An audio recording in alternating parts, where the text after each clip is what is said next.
सुबह का वक्त था।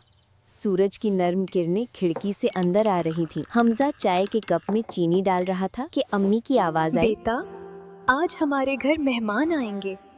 याद रखना, मेहमान अल्लाह की रहमत होते हैं। हमजा मुस्कुराकर बोला, जी अम्मी, मैं सब तैयार कर देता हूँ। हमजा ने सहन में झाड़ू दी, फूलों को पानी दिया और मेज पर एक छोटा सा कार्ड रखा जिस पर लिखा था खुशामदीद। दरवाजा खुला, बाहर अली और उसके वालिद खड़े थे।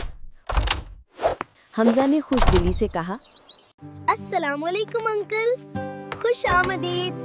अल्लाह करे आपका सफर अच्छा गुजरा हो।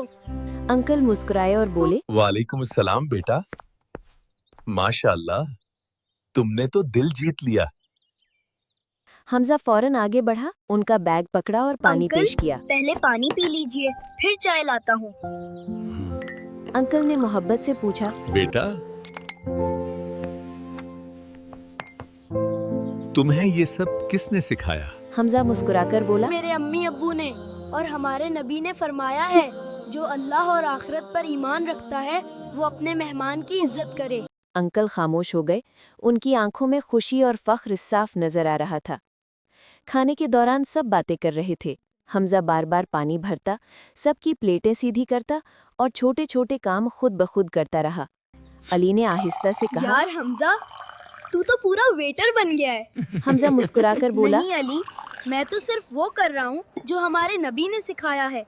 मेहमान का एहतराम मोमिन का ज़ुइवर है। अंकल बोले, अगर आज के सारे बच्चे तुम जैसे हो जाएं, तो मुआशरा जन्नत बन जाए। शाम के करीब हमजा ने देखा कि अली के वालिद ने अपनी जेब से एक छोटा सा गिफ्ट निकाला। बेटा हमजा, आज तुमने दिल कुछ कर दिया। ये छोटा सा तोहफा मेरी तरफ से कबूल करो। हमजा ने आजिज़ी से हाथ जोड़ा। अंकल, असल तोहफा तो आपकी खुशी है। हमेशा दिल से खिदमत करना ही सबसे बड़ा इनाम है। शाम हुई, अंकल जाने लगे। हमजा ने उनके जूते सीधे किए, दरवाजा खोला और अदब से कहा, अंकल, दुआ दीजिएगा, दोबारा जरूर आइएगा। अंकल ने हमजा के सर पर हाथ रखा और नर्म आवाज में कहा, बेटा, तुमने आज हमें सिर्फ खाना नहीं खिलाया, बल्कि मोहब्बत और एहतराम का मजा चखाया। अल्लाह तुम्हें दुनिया और आखिरत में कामयाब करे। दोस्तों, मेहमान सिर्फ घर का नहीं, दिल का इम्तिहान भी होता है। हमारे नबी ने फरमाया, मेहमान जब घर में आता है तो अपने साथ रहमत लाता है और जाते वक्त गुनाह ले जाता है। इसीलिए जब कोई तुम्हारे दरवाजे पर आए तो उसे बोझ नहीं बल्कि बरकत समझो। अदब, मुस्कुराहट, यही वो तोहफे हैं जो किसी भी मेहमान को हमेशा याद रहते हैं।